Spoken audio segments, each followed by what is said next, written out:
Sahabat Motivasi semua, tantangan orang tua dalam mendidik anak tentu berbeda dibanding puluhan tahun yang lalu. Beberapa orang tua harus ekstra agar bisa mengimbangi perkembangan yang kian canggih ini, yang tentunya memiliki banyak manfaat. Melihat banyaknya manfaat tersebut, anak-anak sekarang yang lahir sebagai generasi digital mengadopsi perkembangan tersebut dengan cepat. Karena itulah peran orang tua sangat penting untuk mempersiapkan anak menghadapi era digital seperti ini. Jangan sampai anak-anak kebablasan mengadopsi teknologi yang berakibat fatal bagi perkembangan anak. Orang tua diharapkan mampu melindungi anak-anak dari ancaman era digital, namun tak menghalangi potensi manfaat yang ditawarkan. Nah, apa yang harus dilakukan sahabat morfosis?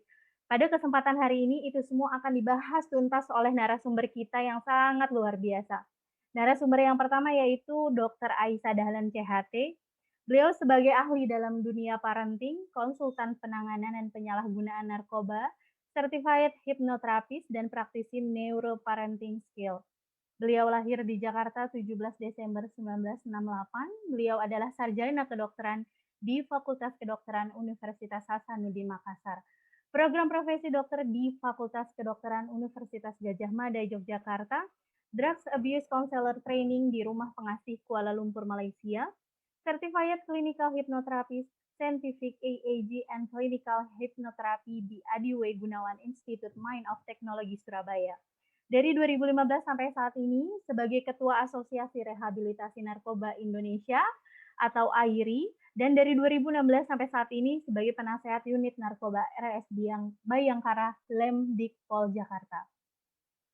Dan narasumber yang kedua yaitu Kang Ginanjar Maulana Fatur Rahman SSI ICAP.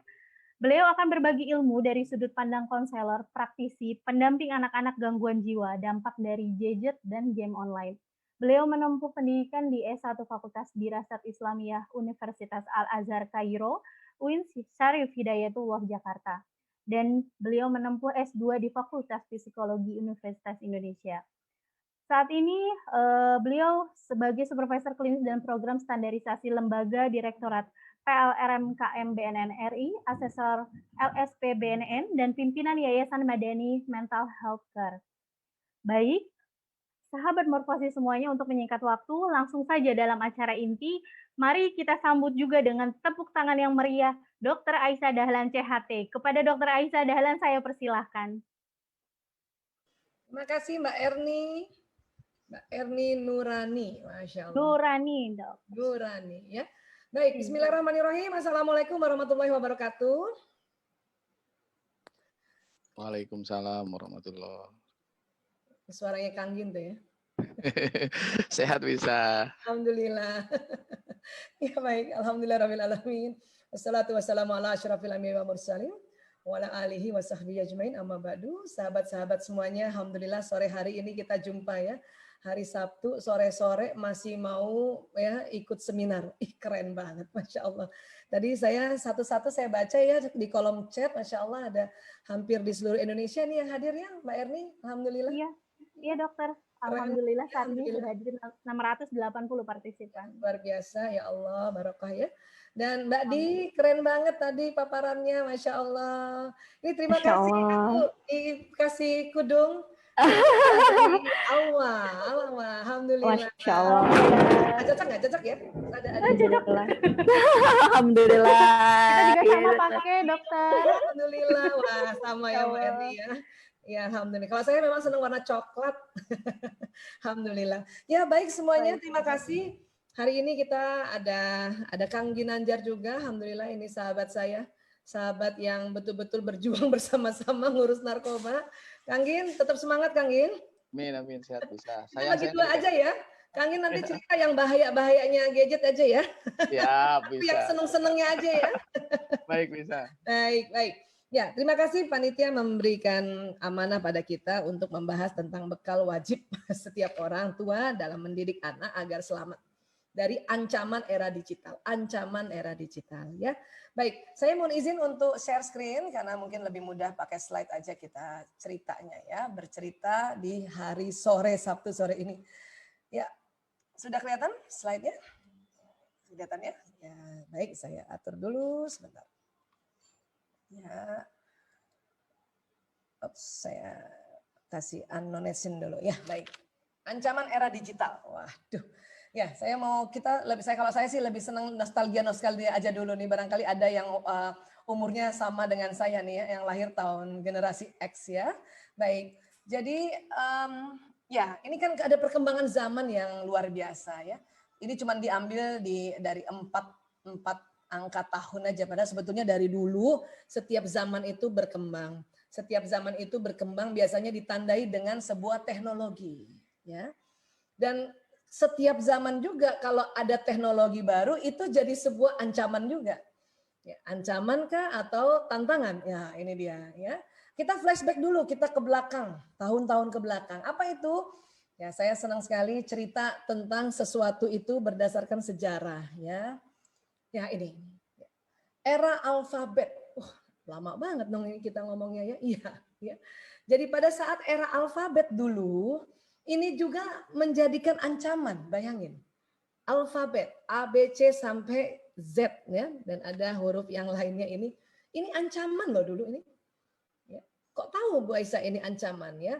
Ya ini ada sejarahnya. Jadi saat alfabet ditemukan beberapa ribu tahun yang lalu, ya, maka para filsuf berspekulasi bahwa komunikasi dengan cara baru ini akan berpengaruh negatif terhadap daya ingat manusia. Ini kata orang ya pada saat alfabet ABC ditemukan. Generasi tuanya berspekulasi ini. Ya. Manusia beralih dari budaya lisan ke tulisan. Jadi dulu ini ancaman. Alfabet ini ancaman loh. Dulu ya, dulu. Bahkan ya kalau kita pernah belajar tentang Plato dalam Phaedrusnya abad keempat sebelum Masehi, Plato itu marah sama orang yang menemukan huruf ini, ya. Karena penemuan Anda ini tulisannya akan menciptakan lupa di jiwa para pelajar, kata Plato. Dimarahin yang menemukan tulisannya karena sebuah ancaman. Sebab mereka tidak akan menggunakan ingatan mereka akan mempercayai huruf-huruf yang ditulis di luar dan tidak mengingat sendiri. Jadi bayangkan dulu huruf, tulisan itu ancaman. Ya, abad keempat sebelum Masehi, SM sebelum Masehi. Plato. Tapi apa yang terjadi setelah Plato belajar menulis,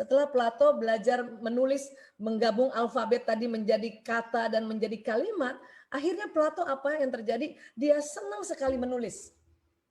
Makanya tulisan-tulisan Plato itu banyak. Salah satunya bukunya ini, Plato dalam Phaedrus ya, Plato's Phaedrus ya.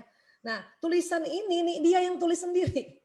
Mengabadikan kesan dia pertama kali yang menganggap bahwa A, B, C, D itu ancaman. Dia tulis di sini.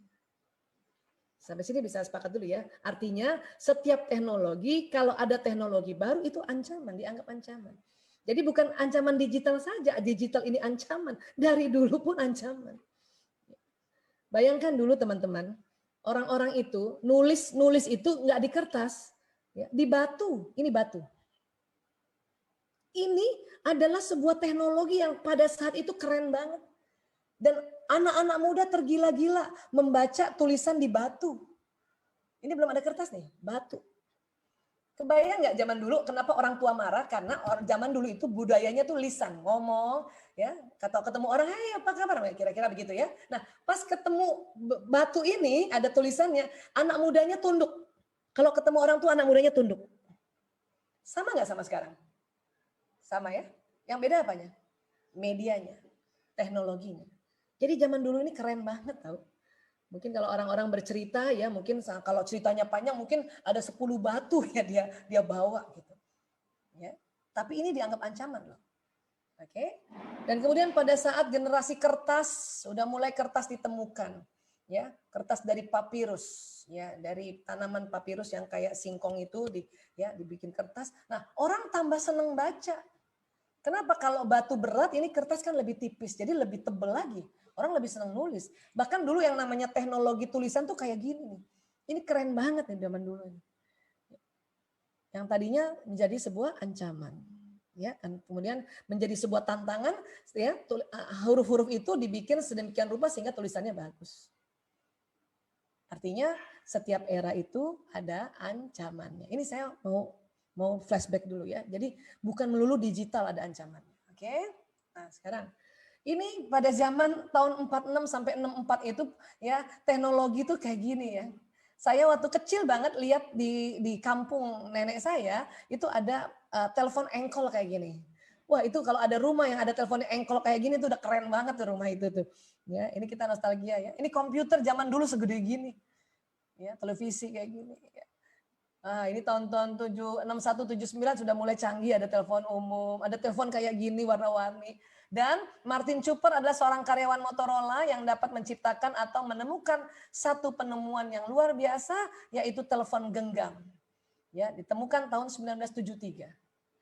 Kalau ada kakek-kakek kita atau kalau saya ayah ya yang punya HP kayak gini nih, itu keren banget saat itu tuh.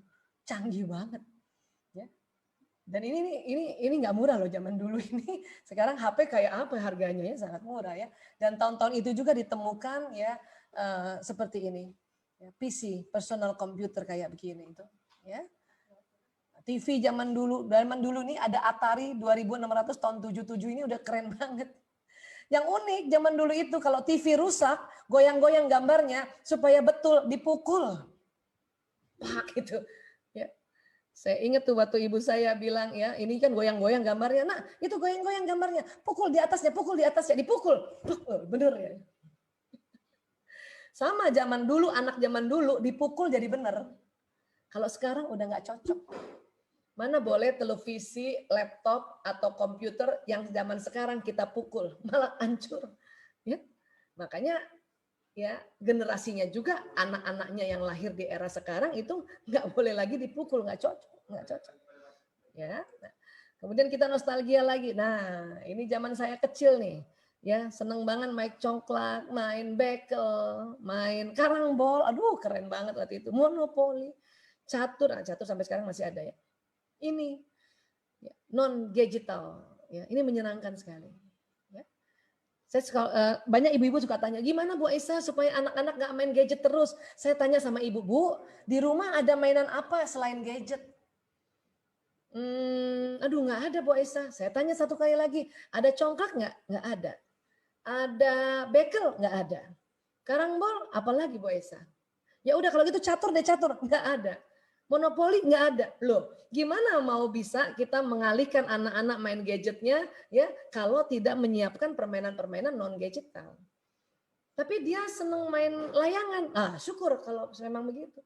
Tapi tidak semua tempat bisa main layangan. Di Jakarta mau di mana main layangan? Ya. Kadang-kadang di atas rumah gitu. Oke. Karena di kota besar itu lahan makin kecil, itulah tempat bermain mereka anak-anak ini untuk lari-lari, loncat-loncat makin sedikit. Ya, itulah makanya dia menikmati banget gadget ini. Karena gadget itu cuma segini bentuknya. Ya, posisinya cuma duduk itu segitu doang. Makanya mereka merasa ini cocok di zaman saya.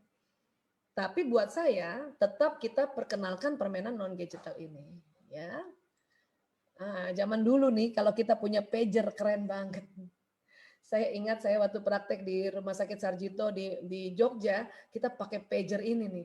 Wih, bisa loncat lagi tidur di rumah, loncat ada pager. Ada pasien gawat lari lagi ke rumah sakit, ini zaman dulu. Dan nggak bisa kita tanya langsung siapa pasiennya, gimana, nggak bisa dikasih arahan, cuman dipanggil aja harus loncat. Ya. Nah inilah, dan pada zaman-zaman ini nih rasanya kalau punya komputer ini udah seneng banget, udah canggih banget. Padahal ya makin kesini makin tambah keren lagi. Ya. Terus permainan ini, game watch. Ya. Kang Gin pernah main game watch ini? Main banget Ya. Kita nostalgia aja dulu ya. Ya, saya kecil ya, bukan kecil ya, SMP nih kalau nggak salah, SMP SMA ini permainan ini seru banget ya. Bahkan ada abang-abang yang nyewain kayak gini nih game watch ini. Game buat tali bisa. Iya, ini arcade, ada Pac-Man, ada Donkey Kong, mulailah kayak gini. Dan saat itu juga menyenangkan main gini. Ini usia masih kecil juga, masih SMP, SMA seneng aja. Tapi juga orang tua zaman segini aja nih udah dimarahin juga, sama aja. Ya, jangankan zaman di sini, saya main congklak aja, zaman congklak, zaman bekel aja tetap udah marah orang tua itu. Artinya apa? Jadi kalau orang tua marah sama anak mah itu udah biasa. Setiap era pun kayak gitu. Saya main congklak dimarahin. Kenapa dimarahin? Karena sampai maghrib. Main bekel dimarahin. Kenapa? Karena sampai isya. Jadi apa yang dimarahin sebetulnya oleh orang tua? Durasi waktunya. Main boleh kan? Iya boleh. Cuman durasi waktunya itu ya di era apapun pasti nih berantemnya gara-gara atau marahnya gara-gara itu. Ya. Nah zaman dulu ini saya ingat banget waktu SMP ada ekskul ngetik. Ngetik itu keren banget, udah gaya banget itu. Belajar ngetik 10 jari. Mantep. Tapi sekarang mana ada kita pakai lagi kayak gini. Dulu aja ini sebuah ancaman loh. Ya, saya ingat juga ibu saya marah terus kalau saya ngetik aja. Padahal saya lagi ngetik bikin surat kah atau ngetik bikin cerita pendek-pendek cerpen gitu ya. Zaman dulu kan cerpen kita taruh di majalah dinding sekolah. Kita ngetik, itu pun udah dimarahin. Kenapa? Lupa waktu. Ya, karena memang kalau kita masih anak-anak itu ya pengendalian diri untuk waktu itu memang perlu belajar terus, didampingi terus gitu. Ini kita nostalgia dulu ya. Makanya perkembangan yang sekarang sangat pesat sudah nggak bisa lagi saya nih ngikutin itu derasnya perkembangan sekarang ini. Ya, oke. Nah, kemudian revolusi digital itu sejak tahun 1980-an dengan perubahan teknologi mekanik dan analog ke teknologi digital. Jadi ini memang berkembang. Yang disebut era digital itu tuh tahun 80-an nih, revolusi digital. Ya. Jadi kalau yang ngerti era ini dia pasti jelasinnya asik nih, ya. Buat kita ini aja dulu, sekitar ini dulu, nanti ada pendalaman dari Kang Ginanjar ya. Baik. Dan kemudian perkembangan teknologi ini menjadi masif atau menjadi sangat tersebar setelah penemuan personal komputer PC, ya. Yaitu sistem yang dirancang dan diorganisir secara otomatis untuk menerima dan menyimpan data input, ya, memprosesnya dan menghasilkan output di bawah kendali instruksi elektronik yang tersimpan di memori yang dapat memanipulasi data dengan cepat dan tepat. Itu makanya jadi sangat menyebar luas karena ada ya komputer-komputer udah bisa di rumah ya. Ini dengan semua peralatan ini hanya di satu tempat mejanya ya. Bahkan nanti lagi kalau sudah mulai pakai laptop udah di mana-mana bisa mengakses data, memasukkan, memproses dan sebagainya. Itu makanya jadi sangat menyebar teknologi ini. Kalau dulu PC zaman dulu itu kan mesin ketik ya. Dan ini aja PC ini aja udah asik banget dulu. Saya ingat juga waktu saya SMP SMA sudah punya komputer kayak gini. Itu kalau ada karya tulis buatan tugas sekolah kita ngetik. Walaupun itu masih warnanya hijau warna itu, nggak ada gambar, nggak ada lah. Ya, itu aja sudah sangat menikmati gitu, sangat bermanfaat. Apalagi sekarang. Ya. Jadi teknologi digital yang semakin canggih menyebabkan terjadinya perubahan besar dunia. Ini kita harus sadari. Ya. Dan era digital ini ya, apakah sebetulnya kita siap atau belum siap atau ini sebuah opsi ya atau sebuah pilihan ya? Ya biarin nih era digital nih, walaupun era digital saya nggak mau pakai digital. Di rumah saya nggak boleh ada digital sama sekali. Apakah itu suatu opsi? Atau ada orang bilang sebetulnya Indonesia belum siap dengan era digital. Betul nggak? Ya, bukan. Bukan masalah siap atau belum siap atau ini harus suatu pilihan, bukan. Era digital ini adalah konsekuensi. Dia akan terus berkembang walaupun kita tahan-tahan nggak mau pakai digital. Dia berkembang terus. Bagaikan kita hidup di dunia itu ada gelombang air di laut, tetap nyala dia, tetap jalan. Ini namanya konsekuensi era. Mau nggak mau kita pakai. Buktinya hari ini, sore ini ya dengan dibantu dengan teknologi digital kita bisa jumpa padahal ya masing-masing tadi ada yang di mana tadi ada teman tuh ya ada Mbak siapa tuh ya di Malang ya Kalimatus Sa'diyah Masya Allah. Terus ada teman-teman yang lain saya jadi bisa ketemu Mbak Di walaupun secara offline belum jumpa ya. Nah ini konsekuensi. Artinya apa Bu? Artinya kita diminta menguasai dan mengendalikan teknologi dengan baik dan benar agar memberi manfaat yang sebesar-besarnya. Ya. Saya sebelum cerita tentang ancaman, kita harus sadar lagi bahwa oh ini era digital. Nggak ada yang bisa nahan, nggak bisa. Itu kayak air laut tuh hantem pantai. Ya, ini. Jadi Sehingga tentu setiap era ada dampak positif dan negatif. Itu jelas. Tadi kita sudah cerita itu, ya abad keempat sebelum Masehi, huruf aja itu ada dampak positif dan negatifnya, atau ada orang yang pro, ada yang kontra, baru huruf loh. Sekarang kita jutaan tahun berikutnya bagaimana? Apakah huruf-huruf itu ya lebih banyak buruknya? Enggak kan? Justru karena ditemukan huruf itu, ya kita bisa merangkai kata, merangkai kalimat, ya, membuat sebuah dokumentasi pengalaman yang dulu kita tulis sehingga orang lain bisa baca dan sebagainya. Artinya huruf dampak positifnya lebih banyak kan? Tentu digital juga begitu. Tapi memang kita juga tahu, ya mesti tahu juga ini ada dampak positif dan negatif. Ya.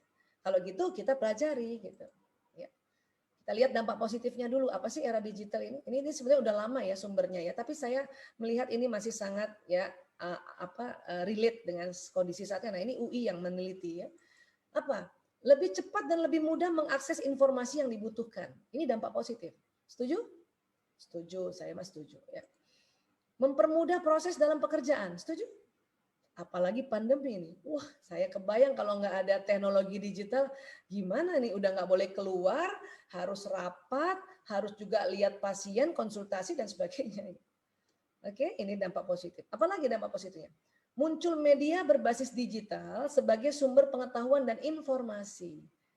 Ya, jadi sekarang kita nggak beli koran lagi, nggak beli majalah. Kadang-kadang kita koran kebanyakan bingung ditumpuk di mana gitu kan. Jadi ada media berbasis digital, kita jadi tahu informasi itu.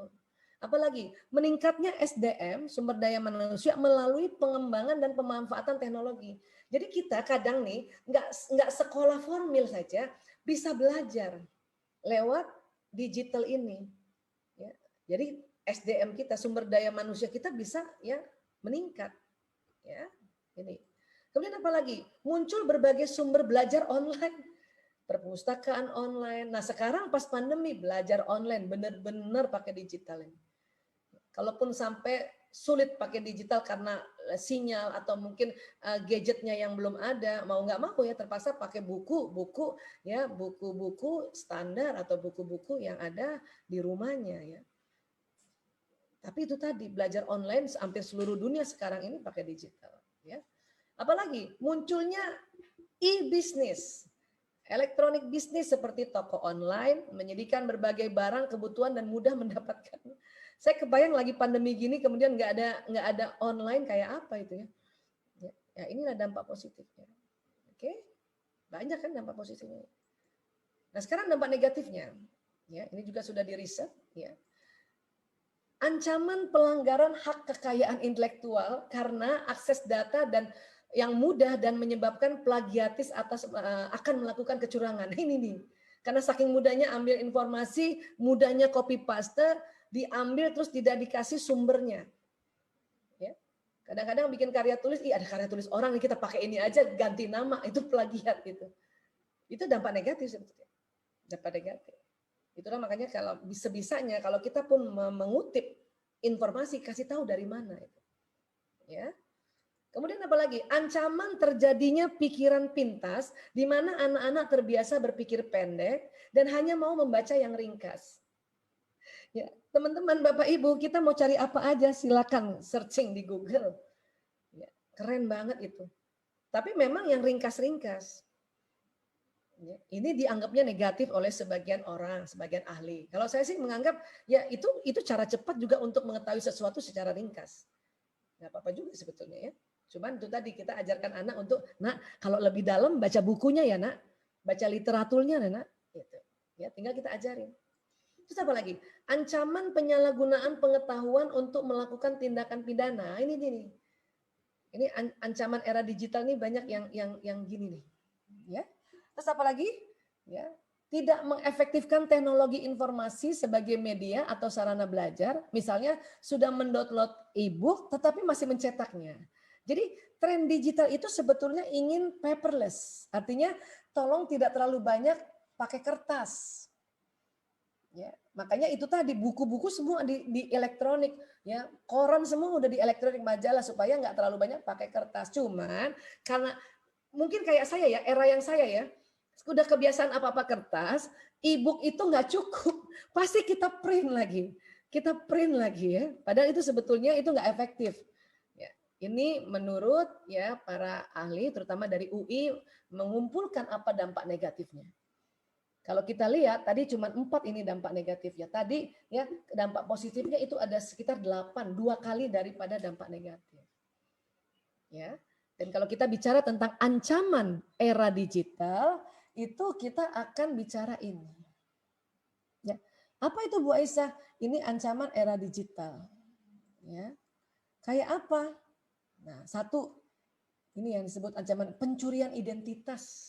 Ya. Ini ancaman ini lagi banyak banget ini. Ya. Jadi apa yang dicuri sih? Yang dicuri apa? Kartu kredit, ya, kartu asuransi kesehatan itu nomor-nomornya gitu. Ya. Ini banyak. Ini yang disebut ancaman era digital tuh ini. Ya, ini sebetulnya. Oke. Terus apa lagi? Oh, sorry ya. Apalagi bocornya informasi. Bocornya informasi. Kenapa tanpa sadar kita di media sosial kita berbagi informasi data diri kita. Ada foto anak-anak, ada foto suami lengkap. Ya, saya kemarin perhatikan iya ya kita sendiri yang bocorin informasi. Sehingga kadang-kadang itu bisa diambil oleh para mafia sebetulnya. Ya. Nah, ini. Kemudian apa lagi? Ya. Penipuan perbankan ini sering banget. Kenapa? Karena transaksi supaya lebih mudah kan pakai kartu nih. Ya. Tapi ini banyak banget bocor ini. Hati-hati. Ya. Ini penipuan perbankan ini banyak juga orang itu mafia ya. Mungkin dia emang dia pelajari bagaimana ini seluk-beluknya untuk bisa pura-pura jadi bank atau pura-pura jadi suatu institusi sehingga bisa menipu. Ya. Ini ancaman ini. Ya. Terus apa lagi? Pelanggaran keamanan website. Jadi banyak pelaku kejahatan cyber ya untuk membobol ini. Membobol ini. Dan kadang-kadang ya kita punya mukanya muka kita ya. IG mukanya muka kita, nama-nama kita, di bawahnya itu ya Allah. Ya. Nggak pernahnya jualan ayam ada di situ. Ya, jadi ada pelanggaran keamanan website ini walaupun semua yang membuat website ini menawarkan keamanan tetapi tetap aja bisa. Ini dibuat ancaman juga ya. Apalagi troll internet. Ya, ini menyebelin troll internet. Kenapa? Ada orang itu seneng banget mengacaukan informasi data kita. Atau kita lagi seminar gini, ada yang masuk terus kacau. Saya sama Kang Gin pernah tuh mengalami itu ya Kang. Waktu hari anti narkotika kita tanggal 26 Juni. Kita merayakan hari anti narkotika dalam rangka kita kumpullah bersama adik-adik mantan pecandu untuk berdoa bersama. Itu juga ya diganggu itu. Dan seneng banget loh, itu seneng banget. Ada orang kok seneng ya menebar kekacauan gitu ya.